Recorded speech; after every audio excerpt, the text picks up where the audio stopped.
This week I was talking about how every single experience or encounter or trigger is an opportunity to become a better version of yourself. Now, I want you to think about this. How you react to that encounter or trigger is what will leap you into the higher version of yourself, okay? And even if you react bad, you can still go afterwards and go, oh, why did I do that? And still do the work, okay? But if you're mindful that every time you react the exact same way anybody else would have, or the exact same way you would have before, like say somebody cuts you off in traffic and your instant reaction is, screw that guy, and whatever, flip them off, be angry, call them names. That's already been done 9 million times. You've already done that. You've already played out that timeline, right? Are you enjoying that timeline, or are you ready for a better version of yourself where like happiness is actually possible? So every time that anger was your go-to and you catch yourself and you choose to react in a different way, like say you go to be angry and then you stop and you're like, how else could I react to this situation? And instead, like, do something new. Just do something new. Like, I'll catch myself and do something like that, and I'll like just stop and just send that person love or something, or just react in a completely different way, and it literally leaps you into a different timeline of a higher version of yourself, which means a higher possibility of true happiness and joy and all that stuff. Because like all that stuff is possible. That is who we're supposed, like, that is the truth. That is the life that we are here to actually live, is a life where we can learn through joy. But, you know, it's not until we like put down the baggage and let that shit go before we'll allow ourselves to be happy. So every time, if you think of it that way, like, oh my gosh, okay, I'm leaping into a higher timeline right now. That sounds like a really good accomplishment. And it's true. And you should also be like really proud of yourself.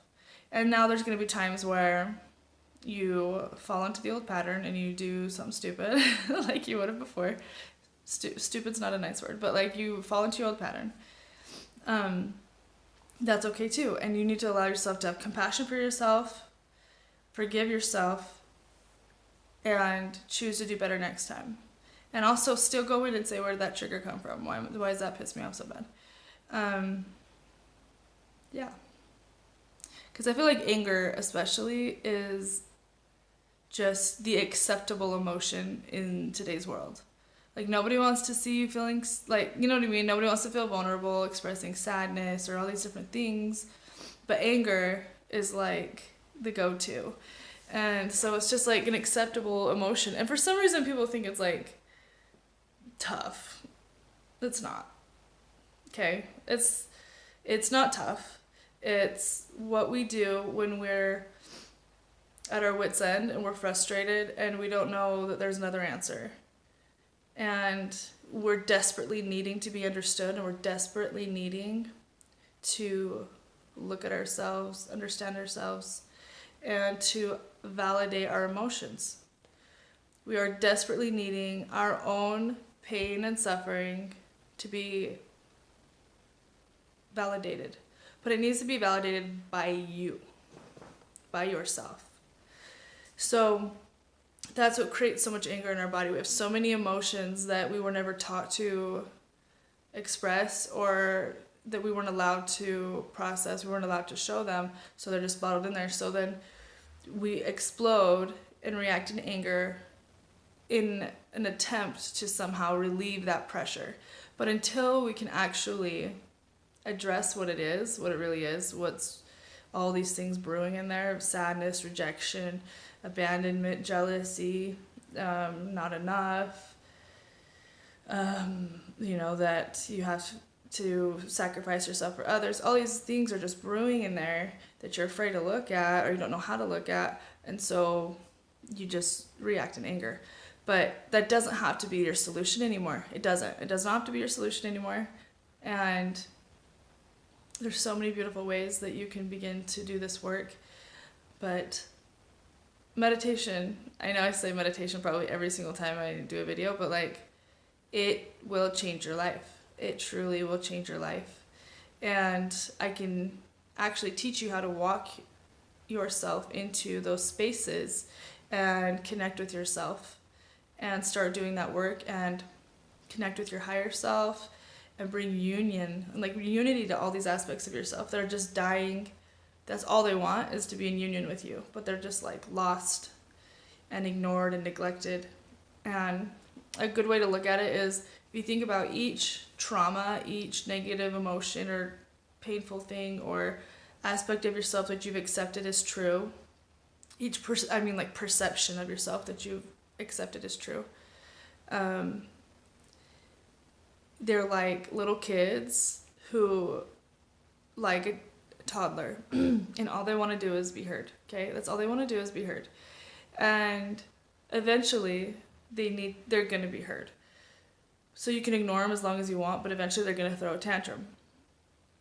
So the sooner and the more willing you are to just hear them and give them compassion and love, and that allows them to transform and transmute into light and love, the easier it is, and the quicker your life can progress. And you can just literally leap, like skyrocket, when you start consciously making these choices. So if you think about it like that, it's gonna get hurt, okay? Like, you can only ignore them for so long, but they'll manifest in different ways. They'll manifest as illness, they'll manifest as physical pain, terrible relationships. Everything that is going on around you is literally what is going on within you.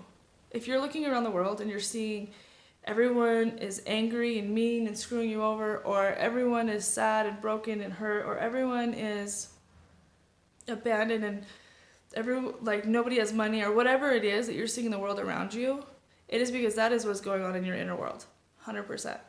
And it is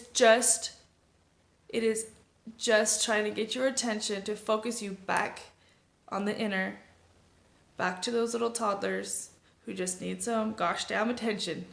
That's all they need, some little attention. And then you can merge all these aspects of yourself and become one. You can become whole. That is why we have all this need for like filling the void, and we have all these addictions, and we have all these, and addictions run wild. Like, our phones are an addiction, right? Food is an addiction. So like, we have so many addictions besides like drugs and alcohol. We have so many addictions for escaping, because escaping is like our biggest addiction. So if you allow yourself to start doing that work, you no longer feel the need to escape, because you feel the relief that you've been searching for when you start doing this, when you start connecting with those aspects of yourself. It's like, oh my gosh, it's such a relief. It's like, that is what I've been missing this whole time. And yeah, I get it. Like, my biggest escape was sleep. I would just sleep. And I didn't know, like, I would just get so tired I couldn't even function. And I thought it was like adrenal fatigue. I thought I had fatigue. What is those? There's all these syndromes about being exhausted. And in reality, it was my escape. It was depression, and it was my escape. And now it's just weird. It's just every time you address one of those things, it feels hard for like a second, okay? Like, it does. It feels hard for a second because you have to feel the emotion. So you have to let it intensify, let it come up. And then once you do, it is like, oh my gosh, I was wasting so much energy running that story. I was wasting so much energy telling myself that story of why I was justified with that, or why this is true, or why this always happens to me, or why blah, blah, blah, blah, blah, or that I'm the victim, or whatever. Like, you are expending so much energy on this stuff. And each time you do it, you're like, oh my gosh, thank you. Like, it's a relief. And so it gets addicting, but it's like a good addiction finally, because you start feeling an actual difference. The difference, like, you're using all those other things to fill the void, but nothing actually worked. This actually does work, and you feel it, and life changes. And every single time, every single day, it's like you're a new version of yourself. Like, I have a hard time relating with who I was a month ago, because I'm so obsessed with this work. And so it's like, Even people, everybody is still going to have their perceptions of you, though. That's what's funny. Everybody is still going to have their perceptions of you, especially people you've known for a long time. And it's weird because you're like, I'm not even this person you think I am. But that's okay, because that's all part of the process. And like, that is still true. Their perspective is still their perspective, and it's still valid. There's no wrong perspective. But you're allowed to change, and you're allowed to grow, and you're allowed to let go of those aspects of yourself, because it's up to you. You can think everybody else is keeping you in a box, but in reality, you're the only one who is capable and has the right to keep you in a box of who you were in the past. You're the only one. And the second you take that power back and recognize that you are the one with the power here in your life, you can move forward and let those aspects go and become who you actually want to be, instead of punishing yourself for who you once were.